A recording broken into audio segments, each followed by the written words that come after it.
شهر رمضان الذي أنزل فيه القرآن هدى للناس وبينات من الهدى والفرقان.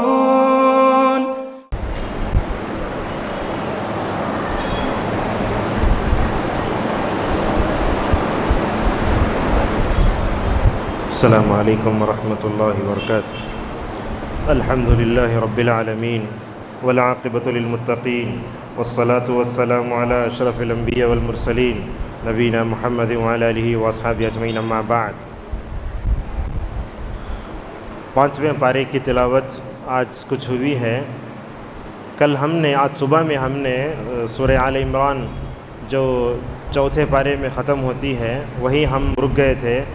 آج کے اس درس میں انشاءاللہ چوتھے پارے میں سورہ نساء کا تھوڑا حصہ اور 5ویں پارے میں نساء کا تھوڑا حصہ پڑھا گیا. اس میں جو اہم آیتیں ہیں انشاءاللہ اس کے بارے میں ہم چند باتیں آپ کے سامنے رکھیں گے. معزز حاضرین، اللہ تبارک و تعالیٰ نے قرآن کریم میں ایسا کہیں نہیں کہا کہ یہ مردوں کی صورت ہے، مگر اللہ تبارک و تعالیٰ نے النساء کے نام سے ایک صورت اتاری. سورۃ النساء کا مطلب عورتوں کے نام سے. تو اس سے خود معلوم ہوتا ہے کہ اسلام کے نزدیک جہاں مردوں کی زندگی کے بارے میں رہنمائی کی گئی ہے وہیں عورتوں کے بارے میں رہنمائی کی گئی ہے. اسی لیے آپ دیکھیں گے جہاں جہاں لڑکیوں کے مدرسے ہوتے ہیں ان مدرسوں میں یہ صورت پڑھائی جاتی ہے، سورۃ النساء. النساء کا معنی عورت. اور قرآن کریم میں شروع کی 7 لمبی صورتیں ہیں. حضرت عائشہ رضی اللہ عنہا نے فرمایا، اللہ کی نبی صلی اللہ علیہ وسلم فرماتے ہیں، دنیا میں اگر کوئی عالم بننا چاہتا ہے تو وہ قرآن کی 7 شروع کی صورتوں کا علم حاصل کر لے. ایک تو ہے سورہ بقرہ، دوسرے ہے آل عمران، تیسری ہے سورہ نساء، اس کے بعد مائدہ، 5ویں نمبر پر الانعام، 6 نمبر پر الاعراف، اس کے بعد انفال اور توبہ ملا کر 7. یہ 7 صورتیں ہیں جن کے بارے میں نبی کریم صلی اللہ علیہ وسلم کہتے ہیں ان صورتوں کو جو بھی یاد کرے گا وہ عالم بن جائے گا. معزز حاضرین، اللہ کے نبی صلی اللہ علیہ وسلم کے زمانے میں بھی سورۃ النساء کو نساء ہی کہا جاتا تھا. یہ سورت کب اتری ہے دیکھیے. ماں عائشہ رضی اللہ عنہا فرماتی ہیں کہ اللہ کے نبی صلی اللہ علیہ وسلم کے ساتھ میرا جب نکاح ہوا تو 6 سال کی عمر تھی. ذرا یہ غور سے سننے کا پوائنٹ ہے. حضرت عائشہ کی شادی جب نبی کریم صلی اللہ علیہ وسلم کے ساتھ ہوئی تو عائشہ کی عمر صرف 6 سال کی ہے اور جب رخصتی ہوئی تو 9 سال کی تھی.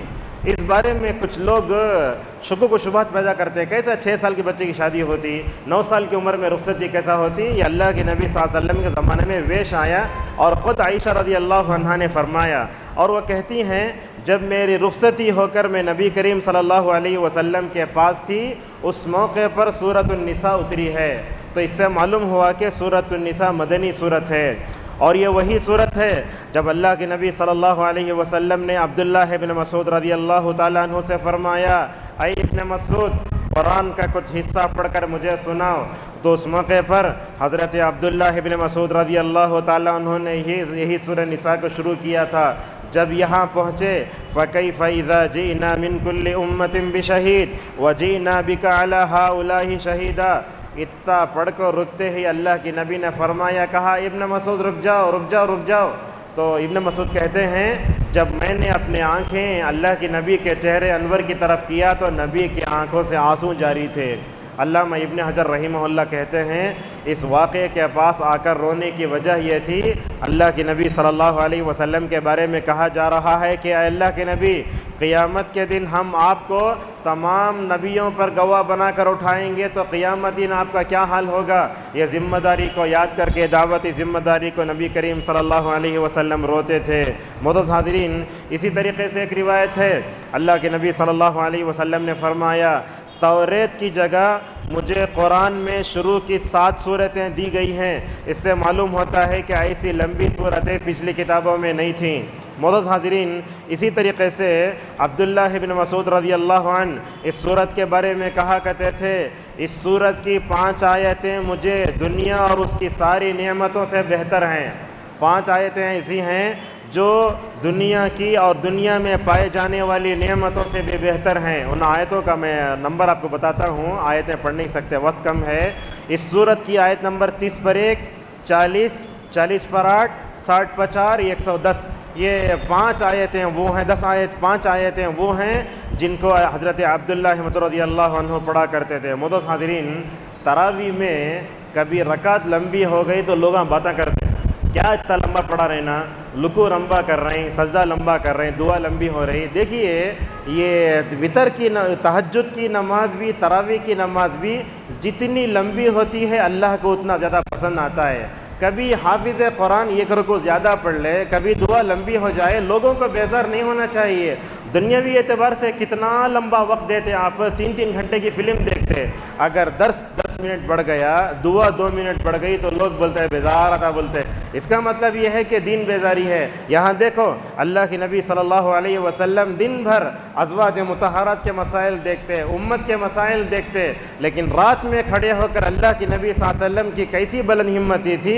حضرت حذیفہ رضی اللہ عنہ کہتے ہیں ایک دن اللہ کے نبی صلی اللہ علیہ وسلم کے ساتھ مجھے تہجد پڑھنے کا اتفاق ہوا، سورہ بقرہ پوری پڑھ رہے ہیں، وہ بھی یعلمون تعلمون والی قرأت نہیں، جہاں رحمت کی آیتیں آتی وہاں رک کر اللہ کے نبی رحمت کا سوال کرتے، جہاں جنت کا تذکرہ آتا اللہ کے نبی کہتے اے اللہ مجھے جنت میں داخل کر، جہاں جہنم کا تذکرہ آتا وہاں کھڑے ہو کر نبی کریم صلی اللہ علیہ وسلم اللہ تعالیٰ سے جہنم سے پناہ مانگتے تھے، ایسا پڑھتے رہتے۔ اچھا کتنا لمبا قیام کرے کہ رکوع ہی اتنا لمبا، سورج گرہن کی نماز میں رکوع کتنا لمبا ہوتا سمجھو اس سے ڈبل، اتنا لمبا رکوع کرتے۔ رکوع میں گئے تو رکوع بھی اتنا لمبا، سجدہ بھی اتنا لمبا۔ یہ کون کہتے ہیں؟ حضرت حذیفہ بن یمان رضی اللہ عنہ کہتے ہیں نبی کریم صلی اللہ علیہ وسلم کے پیچھے کھڑے ہو کر، دیکھو ہمیں اپنے رب کی عبادت کے لیے جب پیدا کیا گیا ہے تو ویسے ہمیں اللہ کی عبادت کرنے کے لیے بھی ذوق و شوق ہونا چاہیے۔ آج ہمارا حال یہ ہے کب مسجد سے نکلیں گی بولتا دلوں کی کیفیت ایسی ہے، حالانکہ کیسے ہونا چاہیے؟ مسجد میں آ گئے تو ہمارا دل مسجد میں اٹکا رہنا۔ اسی لیے اللہ کے نبی صلی اللہ علیہ وسلم نے فرمایا جس کا دل مسجد میں اٹکا ہوا ہوتا ہے، جو مسجد سے محبت کرتا ہے، ایسا آدمی قیامت کے دن عرش الہی کے سائے میں ہوگا۔ معزز حاضرین، اللہ کے نبی صلی اللہ علیہ وسلم سورہ بقرہ پوری پڑھ لی، 2 پارے کی سورت۔ حذیفہ بولتے میں سوچا اللہ کے نبی رکوع کریں گے، ایسی بلند ہمتی اللہ کے نبی کو اللہ کے سامنے کھڑے ہو کر عبادت کرنے کا وہ مزہ، وہ لذت بندگی، وہ حلاوت، وہ چاشنی آپ کو معلوم ہو گئی تھی۔ آپ صلی اللہ علیہ وسلم نے سورہ نساء پڑھنا شروع کیا، اللہ اکبر، 2 پارے پڑھ کر ذرہ بھی تھکے نہیں، سورہ نساء پڑھنا شروع کیے۔ حضرت حذیفہ بولتے میں سمجھا یہ اللہ کے نبی سورہ نساء پڑھ کے تو کم از کم رکوع کریں گے، بولا تو سورہ نساء پڑھ کے پھر سورہ آل عمران پڑھنا شروع کر رہے۔ اللہ اکبر، ایک رکعت میں 6 پارے نبی کریم صلی اللہ علیہ وسلم نے پڑھائے۔ اور کبھی کبھی تو آپ کا حال یہ ہوتا تھا پوری رات ایک آیت میں گزار لیتے تھے، جیسا کہ آگے انشاءاللہ ہم ذکر کریں گے۔ بس اتنا بتاتے ہیں اللہ کے نبی نے سورہ بقرہ پڑھی، اس کے بعد سورہ نساء پڑھی، سورہ آل عمران پڑھی۔ یہاں ایک بات بتاتے ہیں آپ کو، یہ قرآن کریم کی سورتوں کی جو ترتیب ہے اسی ترتیب کو باقی رکھ کے پڑھنا چاہیے، لیکن اللہ کے نبی یہاں الٹا کرے، پہلے سورہ بقرہ پڑھے، نساء پڑھے، آل عمران پڑھے، یہ کبھی کبھی ہو سکتا ہے، مگر ہم دیکھتے ہیں اہل حدیث مساجد میں لوگ ہونا بول کے کرتے، سورہ ناس پہلی رکعت میں پڑھ کے دوسری رکعت میں سورہ بقرہ پڑھتے، نہیں، ایسا نہیں ہونا چاہیے، آپ ترتیب سے پڑھیں۔ کبھی کبھی الٹ دیے، رسول اکرم صلی اللہ علیہ وسلم نے ایسا کیا، عمر نے کیا، جائز بتانے کے لیے، مگر اس کو عادت بنا لینا صحیح نہیں ہے۔ معزز حاضرین، سورہ نساء میں کن کن باتوں کی طرف توجہ دلائی گئی؟ سورہ نساء میں جیسے ہر سورت کا بنیادی موضوع عقیدہ توحید ہے، اللہ تعالیٰ نے بھی اس سورت میں عقیدہ توحید پر زور دیا اور امت کو بتایا کہ امت شرک سے بچ کر رہے۔ اور اللہ نے کیسے انداز میں فرمایا، اللہ تعالیٰ نے فرمایا اللہ تعالیٰ شرک کو چھوڑ کر دوسرے سارے گناہوں کو معاف کر سکتا ہے۔ اسی لیے اللہ تعالیٰ ایک حدیث قدسی میں کہتا ہے، دیکھیے یہ روزے کا مہینہ، توبے کا مہینہ نا، اس حدیث پر ہمیں نظر ہونا چاہیے۔ اللہ کے نبی صلی اللہ علیہ وسلم نے فرمایا، اللہ تعالیٰ فرماتا ہے اے آدم کے بیٹے تیرے گناہ بادلوں تک کیوں نہ چلے جائیں، اللہ اکبر، تیرے گناہ بادلوں تک کیوں نہ چلے جائیں، اگر تو میرے ساتھ شرک نہیں کرے گا تو میں تجھے معاف کروں گا، اگر تو نے شرک کیا اگر تو زمین آسمان بھر کے نیکیاں لے کر آ تب میں تجھے معاف نہیں کروں گا۔ اس کا مطلب یہ ہوا اگر ہم رمضان میں روزہ رکھتے ہیں، ساتھ میں شرک بھی، بدعت بھی، خرافات بھی، اور نبی کریم صلی اللہ علیہ وسلم کی مخالفت کرتے ہیں تو روزے کے ثواب میں کمی آ سکتی ہے۔ آج یہ قول پڑھ رہے تھے عمر ابن عبدالعزیز رحمہ اللہ، کہتے ہیں رمضان میں روزہ رکھ کر کے، غیبت کر کے، چغل خوری اگر کوئی کرے گا، قیامت کے دن ایسا آدمی مفلس بن کر آئے گا، قیامت کے دن اسے روزے کا کچھ بھی ثواب نہیں ملے گا۔ معزز حاضرین، اسی طریقے سے اس صورت میں اللہ تعالیٰ نے رسول اکرم صلی اللہ علیہ وسلم کے نبی ہونے کے سچے دلائل دیے، اور اس صورت میں اللہ تعالیٰ نے یہ بتایا کہ خاندانی نظام کیسے مضبوط ہوتا ہے۔ آج ہم آپ کو بتائیں، خاندانی نظام آہستہ آہستہ بگڑتے جا رہا ہے، بکھرتے جا رہا ہے۔ آج شادی ہوتی ہے، سب سے پہلے بچے یہ سوچتے کہ ماں باپ سے الگ چل جانا ہمیں، آج کی نئی نسل میں ہے یہ۔ تو یہ یاد رکھیں آپ، اسلام نے خاندانی نظام کو مکمل طور پر جو ہے بہت اچھے انداز سے مضبوط فرمایا، اور اللہ تعالیٰ نے یہ بتایا میاں بیوی میں محبت کیسی ہوتی ہے، رشتہ داروں کے حقوق کیا ہیں، اور ایک انسان کے مرنے کے بعد اس کے مال کو کیسے تقسیم کرنا چاہیے، اللہ تبارک و تعالیٰ نے یہ ساری چیزیں بتائیں۔ معزز حاضرین، اسی صورت میں اللہ نے یہ بھی بتایا ایک اسلامک سماج اور سوسائٹی کو کن چیز کی ضرورت ہوتی ہے، خون کی کیا اہمیت ہوتی ہے، مال کی حفاظت کیسے کرنا چاہیے، یتیموں کی کفالت کیسے کرنا چاہیے، اللہ تبارک و تعالیٰ نے ساری چیزیں بتائیں۔ سورت شروع ہوتی ہے یا ایھا الناس اتقوا ربکم۔ آپ جانتے ہیں جب بھی جمعہ آتا ہے، نکاح ہوتا ہے، تو خطیب یہ آیت پڑھتے یا ایھا الناس اتقوا ربکم الذی خلقکم من نفس واحدہ۔ اللہ تعالیٰ فرماتا ہے اے لوگو اپنے رب سے ڈرو۔ یہاں قرآن میں یا ایھا الذین آمنوا جہاں آیا ہے وہاں یا ایھا الناس بھی آیا ہے۔ اس کا مطلب یہ ہوا نبی صرف مسلمانوں کے لیے نہیں، نبی سب کے لیے ہیں۔ یہ قرآن جو کتاب ہدایت ہے صرف مسلمانوں کی نہیں بلکہ سب کے لیے ہے، لہذا قرآن کی اس نعمت کو ہمیں دوسروں تک مکمل طور پر پہنچانا چاہیے۔ معزز حاضرین، اللہ تبارک و تعالیٰ نے اس صورت میں یہ باتیں بتائے، جاہلیت میں عورتوں پہ، بچوں پہ، یتیموں پر بڑا ظلم ہوتا تھا، عورت پر بھی ظلم، یتیم پر ظلم، بچوں پر بھی ظلم۔ کیسے ہوتا تھا عورتوں پر ظلم؟ عورتوں پر ظلم ایسے ہوتا تھا جائیداد میں، مال میں ان کو محروم کر دیا جاتا تھا، جتنے مرد ہوتے پورا اپنا مال لے لیتے، بھانا کو نہیں دیتے تھے، ایسے ہوتا تھا۔ اور کیا بولتے؟ جائیداد میں حصہ ہونا بولے تو انہیں گھوڑے پر سوار ہو کے دشمن کے خلاف تیر چلایا تو تب بھی تو اسے جائیداد میں حصہ۔ ایسی خطرناک چیزیں انہوں نے بنا کر رکھی تھیں۔ اللہ تبارک و تعالیٰ نے سورۃ النساء میں آیتیں اتاری، بتایا جیسے مرد جائیداد میں حصے کا برابر حقدار ہے، عورت بھی حقدار ہے، بچہ بھی حقدار ہے۔ اسی لیے اللہ تبارک و تعالیٰ نے جو الفاظ استعمال کیا غور سے سنیے، کہا للرجال نصیب مما ترک الوالدان والاقربون، جیسے مرد کو حصہ ہے ویسے عورت کو بھی حصہ ہے، مال کم ہو یا زیادہ دونوں مکمل طور پر وارث ہوں گے۔ معزز حاضرین، یہاں یہ مرد کو اتنا حصہ، عورت کو اتنا حصہ، بھان کو اتنا حصہ، بیٹی کو اتنا حصہ جو بتایا گیا، اس کے بارے میں دو روایتیں علماء ذکر کرتے ہیں۔ ایک ہیں حضرت جابر رضی اللہ عنہ، جن کی 9 بہنیں تھیں، 9 بہنیں، یہ بیمار ہوئے، بیمار ہو گئے تو کیا ہوتے تھے، بیماری میں بے ہوش ہو جاتے تھے۔ ایک مرتبہ وہ اور حضرت ابوبکر رضی اللہ عنہ رسول اللہ صلی اللہ علیہ وسلم مل کر جابر رضی اللہ عنہ کی عیادت کرنے جاتے ہیں۔ یہاں دیکھیے ہمارا ایموشن کیا ہوتا ہے، بھائی بہن لڑ لیتے، تم نہ حصہ نہیں یا نہیں تو کیا تو بھی ہر ایک بھان کو 1-1 لاکھ روپے دیال کو جاؤ میں تمہیں اپنا دیکھ لیو، ہمیں یہ پورے بھائیاں مذاق اڑاتے۔ یہاں دیکھو یہ بے ہوش ہو جاتے، اللہ کے نبی ان کے پاس گئے، جا کے وضو کر کے چہرے میں وضو کا ہاتھ میں جو باقی پانی تھا ابو جابر رضی اللہ عنہ کے چہرے پر مارے۔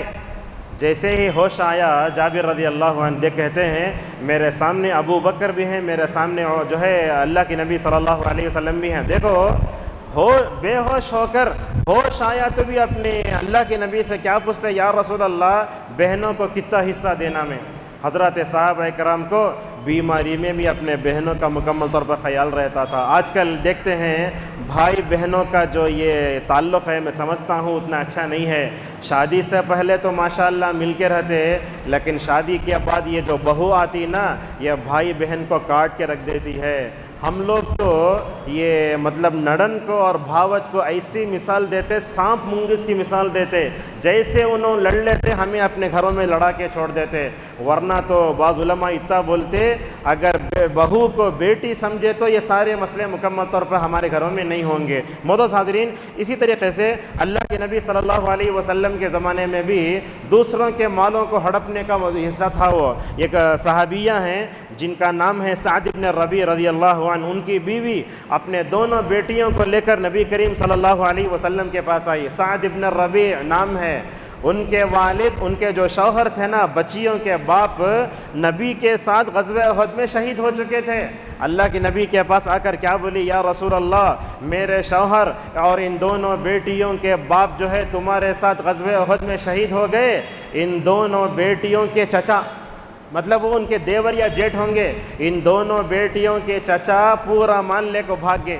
ایسا ہوا تو اس موقع پر اللہ تبارک و تعالیٰ نے یہ آیتیں اتاری۔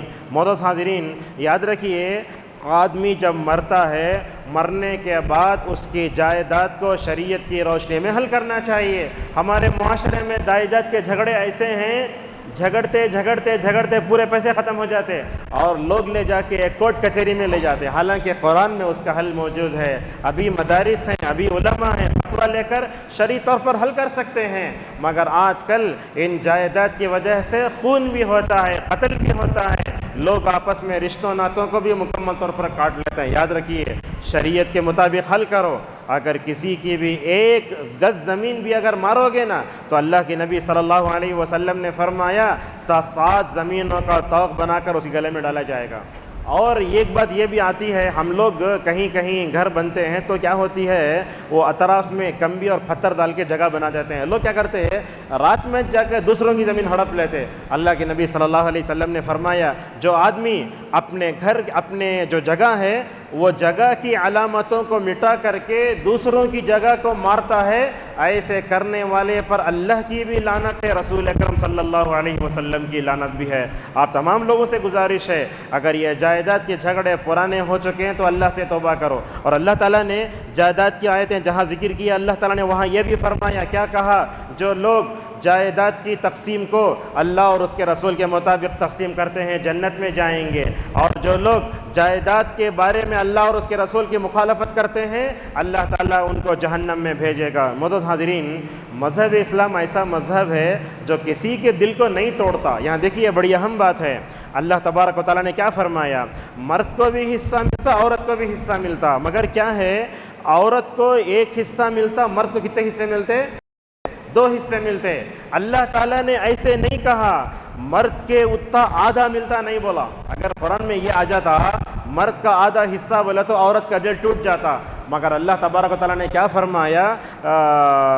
فرمایا اللہ تبارک و تعالیٰ نے مرد کے 2 حصے ملیں گے عورت کو، اس انداز سے بیان کر کے اللہ تبارک و تعالیٰ نے مکمل طور پر جو ہے عورتوں کا دل جیتا۔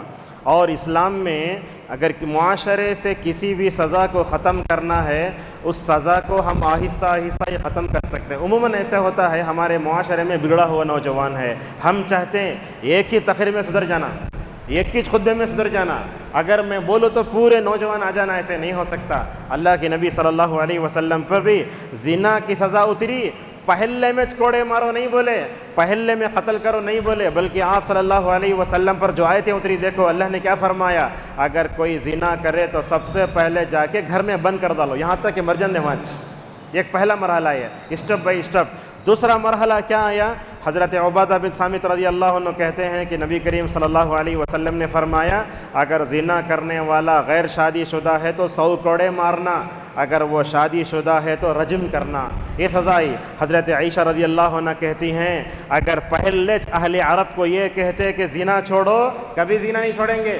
اگر ان سے بول دیا جائے شراب نہیں پینا، شراب نہیں پئیں گے، آج کی وہ آیتیں بھی آئیں، اللہ تعالیٰ نے ایک ہی وقت میں شراب کو حرام نہیں کیا، اللہ تعالیٰ نے نفسیات کا بڑا لحاظ رکھا۔ دیکھو شراب کیسے 3 اسٹیجز میں حرام ہوتی ہے، پہلے آ کے پوچھے کیا ہے شراب اور جوے کے بارے میں، اللہ تعالیٰ نے حل کا جواب اتارا، اللہ نے فرمایا اس کا گناہ اس کے نفع سے بڑا ہے، یعنی نقصان زیادہ ہے، نفع کم ہے، پہلا مرحلہ۔ اچھا، دوسرے مرحلے میں اللہ نے آیتیں اتاری، کہا گیا اے لوگو شراب پی کے نماز کو مت جاؤ، صحابہ کیا کرتے تھے، فجر کے بعد شراب پی لیے تو ظہر تک نشہ ختم ہو جاتا، بلکہ شروع کرے۔ اللہ تبارک و تعالیٰ نے یہ بیان فرمایا، لوگو پہلا مرحلہ شراب میں نقصان زیادہ ہے، نفع کم ہے۔ دوسرا اسٹیج یہ بیان کیا گیا کہ شراب پی کے نہ جاؤ مسجد کے نماز کے پاس۔ تیسرا مرحلہ یہ آیا، دیکھو شراب یہ انسان کو نماز سے روکتی ہے، اللہ کے ذکر سے روکتی ہے، شیطان آ کے شراب کی وجہ سے انسان کو لڑائی میں ڈالتا ہے، رک جاؤ رک جاؤ۔ یہ تین اسٹیجز میں جب شراب کو آہستہ آہستہ حرام قرار دیا گیا، اللہ کے نبی صلی اللہ علیہ وسلم جس معاشرے میں بھیجے گئے تھے اس معاشرے میں زنا بھی اور اسی طریقے سے شراب بھی ان کی گھٹی میں پڑی ہوئی تھی۔ اللہ تعالیٰ نے آہستہ آہستہ کر کے اس کو نکالا تو ماشاءاللہ وہ چیز نکل گئی۔ تو اس رات ہم آپ کو بتاتے ہیں، اگر آپ بگڑے ہوئے نوجوانوں کو سیدھے راہ پر لانا چاہیں گے تو اسٹیج کرنا پڑتا ہے، ایک وقت میں نہیں ہو سکتے۔ ایک ہی وقت میں ہمارا نوجوان عمر ہو جاؤ نہیں ہوتا، ہمارا نوجوان ایک ہی وقت میں حضرت ابوبکر ہو جاؤ نہیں ہوتا، آہستہ آہستہ۔ اور خصوصاً نوجوانوں کی بات آتی ہے تو یہ بات یاد رکھیں، نوجوانوں میں دو قسم کے لوگ ہوتے ہیں، ایک پڑھا لکھا جوان ہے جو آسانی سے سمجھ جاتا ہے، لیکن وہ نوجوان جس کو علم نہیں ہے ہم اس کو جھنکا نہیں سکتے، سختی سے بات نہیں کر سکتے، بلکہ ان پڑھ جاہل قسم کا نوجوان ہماری محبت اور شفقت کا زیادہ محتاج ہے۔ آپ نرمی سے اس کو سمجھائیں گے تو سمجھے گا، اگر نہیں سمجھائیں گے تو نہیں سمجھے گا۔ مثلا سمجھیے ایک ہوٹل کے پاس گئے، وہ آدمی یہ ہاتھ سے پانی پی رہا ہے، نوجوان کیا جی یہ انسان کے جسم ہے نہیں ہے، بولنا میٹھے انداز سے بولے، دیکھو ہمارے نبی صلی اللہ علیہ وسلم دائیں ہاتھ سے پانی پیے، وہ ہاتھ سے پانی پیے تو کتنا اچھا رہتا، شیطان بھی غیر مسلم بھی بائیں ہاتھ سے پانی پیتا تو اللہ تعالیٰ آپ کو معاف کرے۔ دیکھو کیسا ہے اسلوب، ایسا ہی اسلوب ہمیں اپنی عورتوں کے، نوجوانوں کے، بچوں کی اصلاح کے لیے مکمل طور پر اپنانا چاہیے۔ اسی طریقے سے اللہ تعالیٰ نے اس صورت میں یہ بھی بتایا کہ حرام کے رشتے کون سے ہوتے ہیں، ماں فلاں فلاں، اور اس کے بعد اللہ نے یہ بھی بتایا کہ ہر ایک کو اپنے دائرے میں رہ کر کام کرنا چاہیے۔ گناہوں کی تقسیم بتائی، ایک گناہ ہوتا ہے چھوٹا گناہ اور ایک ہوتا ہے بڑا گناہ۔ چھوٹے گناہ کے لیے نیکیاں کرتے گئے تو چھوٹے گناہ ختم ہو جاتے، لیکن بڑا گناہ کرے تو اس کے لیے توبہ کرنا شرط ہے۔ اور یہ بات یاد رکھیں آپ، بڑا گناہ کی وجہ سے یہ کیا ہوتا ہے، عذاب قبر ہوتا ہے۔ جیسا کہ اللہ کے نبی صلی اللہ علیہ وسلم یہ قبر پر سے گزر رہے تھے، آپ نے دیکھا وہاں عذاب ہو رہا ہے، آپ نے فرمایا یہ دونوں بڑے عذاب کا کام کرتے تھے اس لیے ان کو عذاب ہو رہا ہے۔ ان میں سے ایک تھا جو پیشاب کی پاکی نہیں لیتا تھا، آج نوجوانوں میں بھی ہے، آٹو میں سوار ہو جاؤ، کبھی نہ قبلہ دیکھتے نہ پانی ہے کیا بھی نہیں، گاڑی گاڑا ہے جانور سا بیٹھ اڑ گئے، نہیں ایسا بڑا خطرناک ہوتا ہے۔ لہذا یہ پیشاب کی پاکی بہت ضروری ہے، قضاء حاجت کا ادب کا لحاظ کرنا بہت ضروری ہے۔ لہذا یہ گناہ کی جو تقسیم ہے بڑے چھوٹے، جہاں تک ہو سکے بڑے گناہوں سے اپنے آپ کو بچا کر رہو۔ رمضان میں بڑا گناہ کریں گے اللہ تبارک و تعالیٰ روزے کی توفیق بھی چھین سکتا ہے۔ اور اسی طریقے سے آج کے درس کی آخری بات بیان کر کے اپنی بات کو ختم کرتے ہیں۔ اللہ تعالیٰ نے اس صورت میں یہ بھی بتایا، مرد عورت میں، شوہر بیوی میں اختلاف ہو گئے تو کیا کرنا۔ ہمارے پاس ہوتا کیا ہے، اگر شوہر بیوی میں اختلاف ہو گیا تو ایک دوسرے سے بات کرنا چھوڑ ڈالتے۔ آج ہمارے معاشرے میں ہے ہی ہے، بات کرتے نہیں۔ کیوں بات نہیں کرتے؟ اس لیے بات نہیں کرتے کہ شوہر بیوی سے لڑ لی، بیوی شوہر سے لڑ لی۔ اور آپ جانتے ہیں، میں سمجھتا ہوں دنیا کا کوئی بھی بیوی شوہر لڑے بغیر زندگی نہیں ہوتی، کیا تو بھی ایک دو کرک ہوتی جو، لیکن ماشاءاللہ کیسی زندگیاں تھیں ہمارے اسلاف اعظام کی۔ امام احمد رحمہ اللہ بولتے، میں اپنی بیوی کے ساتھ 30 سال تک رہا لیکن کبھی میں نے اپنی بیوی سے جھگڑا نہیں کیا۔ اللہ اکبر۔ ایسی مثالیں بھی ہیں۔ اگر جھگڑا ہوئے تو کیا کرنا، سب سے پہلے نصیحت کرنا۔ نصیحت بولے تو قرآن سے، حدیث سے، سیرت سے بولنا، دیکھو اللہ کے نبی ایسے تھے۔ اچھا نصیحت کام نہیں کری تو کیا کرنا، بستر میں الگ کرنا۔ بستر میں الگ کرنے کا مطلب یہ ہے کہ ایک ہی بستر میں پلٹ کو سو جانا، ایسا نہیں کہ بیوی کو ایک روم میں چھوڑ کو ان الگ جا کو سوئے، ایسا نہیں۔ تیسرا یہ ہے کہ ہم ان کو ماریں، لیکن جب بات آتی ہے، یہاں خواتین اسلام بھی ہیں، شریعت نے بتایا پہلے نصیحت کرو، بستر میں الگ کرو، اگر یہ دونوں چیزیں اگر تمہارے اوپر اثر نہیں ہوئے تو مارو۔ کیسے مارنا؟ اللہ کے نبی صلی اللہ علیہ وسلم نے 1 لاکھ صحابہ کے درمیان میں اس کی وضاحت بیان فرمائی۔ آپ نے کہا مارے تو ہلکی مار مارو۔ حضرت عبداللہ ابن عباس رضی اللہ عنہما کہتے ہیں کہ مارنا تو کیسا، مسواک سے مارنا۔ ہمارے پاس ایک بات بولتے ہیں آپ کو، دیکھیے شوہر کو غصہ آیا تو بیوی ہٹ جانا، بیوی کو غصہ آیا تو شوہر ہٹ جانا وہاں سے۔ ہمارے پاس کیا ہوتا، غصہ آیا تو ایک دوسرے کے سامنے باتیں کر لے کو چاہتے، اور ہماری عورتوں کی بھی اللہ اصلاح فرمائے، کس سے بات کر رہے ہیں، کیسا بات کر رہے ہیں، ذرہ بھی تمیز نہیں ہوتی، شوہر سے ایسا بات کرتے قینچی زبان کی طرح چلتی، انہیں اس کے ماں باپ کو گالی دیتا، وہ اس کے ماں باپ کو دیتا، پتہ نہیں جا کے سامنے کیا ملا اٹھا کے مرلتے لوگ، چاقو دیکھتے نہیں، راڈ دیکھتے نہیں، بیلن تو مشہور ہے لڑائی میں، دال گھوٹنی پہ سب ہنسی آتی ہے بولنے سے۔ یاد رکھیے یہ مارنے کی جو بات بتائی گئی ہے یہ جو ہے رحمت ہے، یہ زحمت نہیں ہے۔ ایک سعودی عرب کے مشہور عالم دین ہے صالح عثیمی حفظہ اللہ، وہ کہتے ہیں عورتوں کو مارنے کی اسلام نے جو حکم دیا ہے یہ رحمت ہے، زحمت نہیں ہے۔ آپ یہ مت سمجھو کیسا اسلام ہے بھی جو عورتوں کو مارنے کا حکم دیتا، دیکھو مارنے کا حکم دیتا ہے تو مارنے کے لیے شرائط بھی بتاتا ہے، فرماتا ہے زور سے نہیں مارنا، چہرے پر نہیں مارنا، سب کے سامنے بھی نہیں مارنا۔ ہمارے پاس تو ایسا ہوتا ہے بیویوں کو مار کے میں دوست کے پاس جا کے بولتا زبردست پڑا رات میں، دیکھو ایک مصیبت ہے کہ آپ اپنی بیوی کی عزت خود اپنے گھر کی عزت باہر کر رہے ہیں، اور اسی طریقے سے بولتے 3 مار سے زائد نہیں مارنا، ہڈی ٹوٹے جیسے نہیں مارنا، اور مارنے کی نیت کیا ہونا، ادب سکھانے مارنا، انتقام میں نہیں مارنا، ان تمام بولتے یہ سارے شرائط کو ذکر کرنے کے بعد صالح عثیمی حفظہ اللہ بولتے اگر ان شرائط کو رکھ کر دیکھا جائے تو معلوم ہوتا ہے کہ اسلام کا عورتوں کو سزا دینے کے تعلق سے مارنے کا جو حکم دیا گیا وہ رحمت ہے۔ لیکن قربان جاؤ نبی کریم صلی اللہ علیہ وسلم کی ذات پر، آپ صلی اللہ علیہ وسلم نے اپنے زندگی میں کسی بیوی پر ہاتھ نہیں اٹھایا۔ آپ صلی اللہ علیہ وسلم کتنے بیویوں کے مالک تھے؟ 11 بیویوں کے مالک تھے۔ آپ نے اپنی بیویوں پر کبھی ہاتھ نہیں اٹھایا، آپ نے اپنے زبان سے اپنے بیویوں کے جذبات کو بھی مجروح نہیں کیا، کبھی آپ نے باپ کی گالی بھی نہیں دی، ماں کی گالی بھی نہیں دی، بلکہ آپ صلی اللہ علیہ وسلم اپنی بیویاں روتے تو ان کا آنسو جا کر پہنچتے تھے۔ ہمیں کیا کرتے؟ اپنی بیویوں کو زیادہ رلا کے اپنے بچوں کے سامنے ماں کو ذلیل کرتے۔ اور یہ بات بھی یاد رکھیے آپ، گھروں میں جب تک ماں باپ اپنے بچوں کے سامنے لڑتے رہیں گے بچوں کے لیے بہت بڑا جو ہے خطرناک ماحول پیدا ہوگا گھروں میں، اور اس کا نقصان کیا ہوگا جانتے ہیں؟ بچے پورے ماں کی طرف چل جاتے، باپ کا کیا ابھی مقام و مرتبہ نہیں رہتا۔ آپ اپنے سے یہ ماحول خراب کر رہے ہیں، لہذا یہ ماحول کبھی مکمل طور پر اپنے گھروں میں آنے نہیں دینا چاہیے۔ معزز حاضرین، اسی طریقے سے اللہ تبارک و تعالیٰ نے چوتھی بات یہ بتائی، اگر نصیحت بھی کرے مار کو بھی ہوگا، اگر اس کے بعد بھی بیوی اگر نہیں سدھری تو دونوں طرف کے لوگ مل کے بیٹھ کے بات کرنا، بات کرے تو جم کر ہے تو ٹھیک ہے، ورنہ طلاق اور خلا کی جو ہے آسانی بھی شریعت میں مکمل طور پر رکھی گئی ہے۔ اسی طریقے سے اس صورت میں اللہ نے یہ بھی بتایا کہ تیمم کرنا چاہیے۔ تیمم کسے بولتے جانتے ہیں؟ جب انسان کے پاس پانی نہیں ہوتا یا پانی جو ہے استعمال کرنے کے لائق نہیں تو کیا کرتے؟ مٹی پہ 2 ہاتھ مار کے اس میں پھونکنا، پہلے ہاتھوں پر مسح کر لے کے چہرے پر مسح کر لینا۔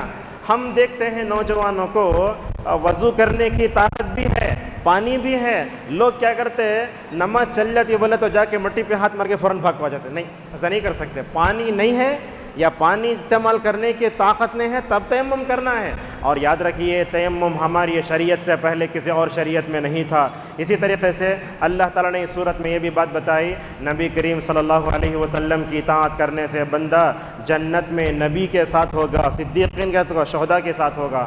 یہاں اتنے لوگ بیٹھے ہیں، ہم میں سے ہر ایک کو یہ خواہش ہے نبی قیامت میں جنت میں میرے بازو ہونا، یہ خواہش ہے، لیکن اس کو پانے کے لیے ہمیں بہت کام کرنا ہے۔ سب سے پہلے اگر ہم جنت میں نبی کی رفاقت اور معیت پانا چاہتے ہیں تو ہمیں اللہ کے نبی صلی اللہ علیہ وسلم کی اطاعت کرنا ہوگا۔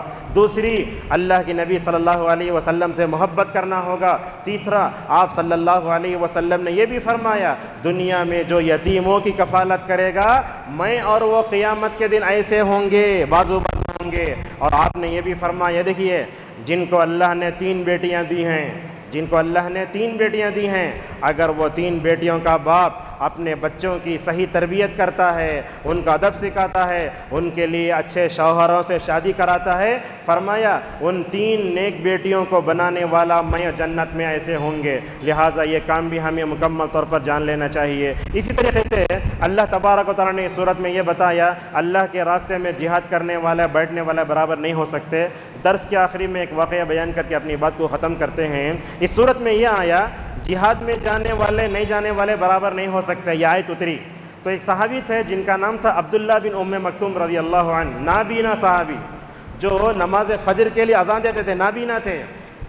تو آیت اتری، جانے والے بیٹھنے والے برابر نہیں ہو سکتے، اندھے کیا کرنا؟ فوراً نبی کریم صلی اللہ علیہ وسلم کے پاس بھاگ کر آئے، کہنے لگے یا رسول اللہ، یہ اللہ تعالیٰ فرماتا ہے جہاد میں جانے والے بیٹھنے والے برابر نہیں ہو سکتے، میرا کیا ہوگا؟